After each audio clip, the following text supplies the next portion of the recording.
Hello everybody! Today I'll be talking about the books that I'm gonna unhaul. I'm actually moving in about 3 weeks, and where I'm going I can't take a lot of books. So I went through all of the books that I own and took some out. Sorry, the lighting is gonna be horrible today because the sun keeps being undecisive whether it wants to be out or in.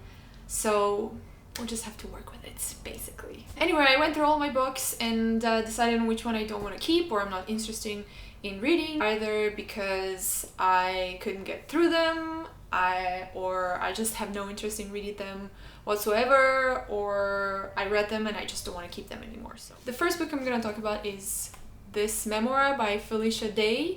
I just never got around to read it. I think I read the first few pages, and I mean, it was funny, but I don't know her. Like, I've heard about her as an actress. I'm not that invested in her as a person, so I'm not that interested to know what her life is about. But if you like her and if you're interested in this book, this is basically her life. I think everything from where she grew up, how she grew up, and how she became an actress and all these things. So yeah, if you like this, I'll leave the link down below. The next book I'm unhauling is The Perks of Being a Wallflower. Basically, this is a story of a guy named Charlie. He is a freshman in high school, and we just know that something bad happened to him at some point in his life, and we follow him throughout like a little chunk of his life where he meets people, he meets this girl that he likes, and there's these things happening to him. The book is told in the format of letters that he writes to his anonymous friend, where he kind of tells what is happening, how he feels about it, and all this. I saw the movie version of the book first, and I really liked it, so that's why I picked up the book. But when I read the book, it just didn't feel anything like the story that I saw in the movie. And I liked the story a lot, so I didn't like this book, to be honest. So yes, unhaul. The third book I'm unhauling is Go Set the Watchman by Harper Lee. This is the sequel or continuation of To Kill a Mockingbird story, where we meet the little girl named Scout.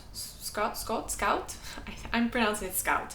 Anyway, so we meet Scout, and she's all grown up now, and she's like in her 20s, in her, I think, early 20s, and she lives in a big city. She goes to university there, and in the beginning of the book, she's coming back to the little town to visit her father, who is now an old man, and her aunt is still there, and all these things. I was really excited when this came out, because I love To Kill a Mockingbird. Like, I read it and I was just blown away. It was an amazing book. And so I was so excited when they announced that she was going to be writing a continuation. But then I can tell you, I got 89 pages in, and it was just meh. Like, it was the same tone and the characters and all that, but like the story was just not going anywhere. So I felt like the story was a bit thin, and I just didn't feel like spending any more of my time on it. So yeah, I DNF'd it, and I'm giving it away. Maybe someone will like it. The next book that I'm unhauling is another one that I started reading and I just could not finish. It's Dune by, what's his name? Frank Herbert. I gave this a very, very, very good try, I would say. I got into page number 220. Did I even finish the chapter? No. So 220 out of 500 something. And I have so many opinions about this book. It was so slow, and it was so pompous. I don't know if that's the right word. Like, everyone was, well, first of all, I really, really don't like when you have a story set in space or set in the future, and then you have like royalty and kings and queens and dukes and all these things. Like, to me, it just makes no sense that our society in the future would go back to that kind of ways. I mean, I think some books pull it off. Like I'm not always bothered by it. I love a good queen and kingdom and all these princesses and stuff like that. Like, I think it doesn't bother me, but this book in particular, like the way they spoke was very old and slow, and sometimes I was confused at what was happening. Like, simple things were said in very, very long ways. Hey, sorry, my cat is being excited about a video. To be honest, like the story itself was not that exciting. Like, I think when I read the back of it, because I haven't heard about this series and how famous, I didn't know anything about it. So when I read the back side of it, I was like, what? Like, it sounded super exciting to have people come and live on this planet. Oh yeah, sorry. So for those who don't know, this is a classic sci-fi, I think. Correct me if I'm wrong, but or classic fantasy. So sorry if I'm wrong about this, but anyway. So there's, I'm just gonna read off the back of it. So the spice melange is the rarest and most valuable element in the universe. It does anything from increasing a person's lifespan to making interstellar travel possible. It can only be found on a single planet, the inhospitable desert world Arrakis.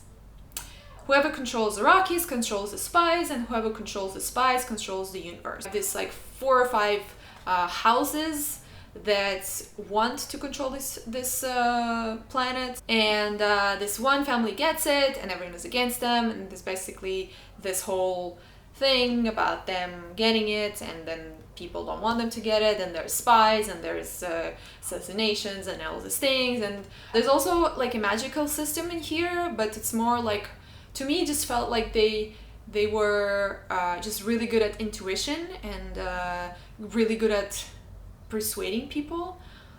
So it was a bit weird, like the way it was used, and the people in the book who kind of are trained in this, I feel like it wasn't shown well enough, like what the powers are and how they're used. It was just said that, oh, this person used their talents to figure this out and now they knew X.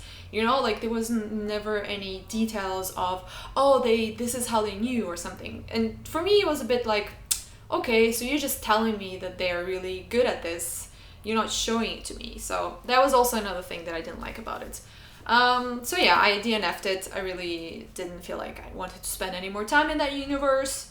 So yeah, hopefully you'll find a new home. Alright, the next book I'm giving away is another book that I didn't finish, which is How to Stop Time by Matt Haig. Matt Haig? Haig. I'm gonna say Haig. This is the same guy that wrote, what's that one? The Peculiar Dog? No. The Peculiar Incident with the Dog at Night? Oh, I should have looked it up. Anyway, he's famous, like he's written more books than this one, and I read another book of him, I don't remember which one, and I liked it, so I picked this one up, and I didn't like it. I don't even remember what this is about, to be honest. Let me see. Oh yeah, now I remember. So this is about a guy who cannot die. Like he was born like super long time ago, and he's just like, he stopped aging at maybe 18. And basically this is his life. Like we kind of jump between present day and his life in different times, and we kind of see why he is the way he is. And in present day, he's kind of this quiet, a bit timid, not very confident person, and he is looking for his daughter that he had like whatever, how many years ago. But then there's this organization for people like him, and they have some sort of dirt on him or something, so they're making him do all these things that he doesn't want to do. I just wasn't very pulled in by the story. It was a bit slow, it was a bit sad. Maybe I just wasn't in the mood for a sad book. Maybe like if you really want to read something sad and about someone who's going through stuff, like this is great, but yeah, I just didn't like it. That's it, so I'm giving it away. Now, let's see. Now we're getting into the 2 non-fiction books that I'm gonna give away, which is very untypical me because I read a lot of non-fiction, and usually I keep it or I give it to a friend to whom I think it would be helpful. But these two I actually, well, one of them I didn't read, which is this one. The Penny Capitalist says how to build a small fortune from next to nothing. I don't know, nothing to say about this, just didn't get to it, that's it. The second non-fiction, it's actually not even a book, it's like a little pamphlet thingy, which is by Seth Godin. If you are into like content marketing and marketing in general, you probably have heard of this guy. He wrote this little We're All Weird booklet, which is, I think I read it, but it's just this little motivational / you can do it kind of thing, and yeah, I just don't want it anymore. The next book, I think this is the second book in the Foundation trilogy or series. I think there's like 3 and then another 3 came out, and then there's 2 prequels or something. Anyway, there's a bunch of Foundation books. If you Google Foundation series, like Asimov, you will find it. So this is the second book, which I haven't read, and the reason for that is that I accidentally bought this one first because it was like it was sales in my local bookshop, and again I didn't know that this was a big thing, and I bought it, and then I found out that this was the second book, so I bought the first one, which I read and I did not like at all, and I really don't want to, you know, fight through another book just in case it gets better. Like I'm not about that at all. I don't like that. So yeah, that's why it has to go. Almost done. The next book I'm unhauling is this. It's Fairest by Marissa Meyer. Those who don't know, this is a standalone novel, I think, no, it's all novella because it's small, and it's basically like a companion novella to the Lunar Chronicle series. It's basically the story of what's her name? I don't remember these things. Queen Levana. It's basically the story of Queen Levana, like the evil queen in the Lunar Chronicles. This is basically like, how did she grow up? What did she do? Why did she become the way she is? And I really, really liked it. Like, reading this made like the Lunar Chronicle series so much more fleshed out, because, you know, in many books, like sometimes or at least to me, like the villain doesn't feel good enough, or like the villain character is just evil, you know, they don't have any backstory, they don't have any reason to do the evil things that they're doing. But with this book, like, now we kind of get to know why Queen Levana is the way she is. Like, she's not just an evil person that wants to do evil. There's a clear reasoning behind why she is doing all these things that she's doing in the Lunar Chronicles and all that, and I think that's just amazing. Like, it just fleshed her out as a character and justifies her actions, and you kind of get inside her brain. So if you, like, I would really recommend, if you haven't read this and you have read the Lunar Chronicles, or maybe you're in the middle of it, like, you can read this anytime.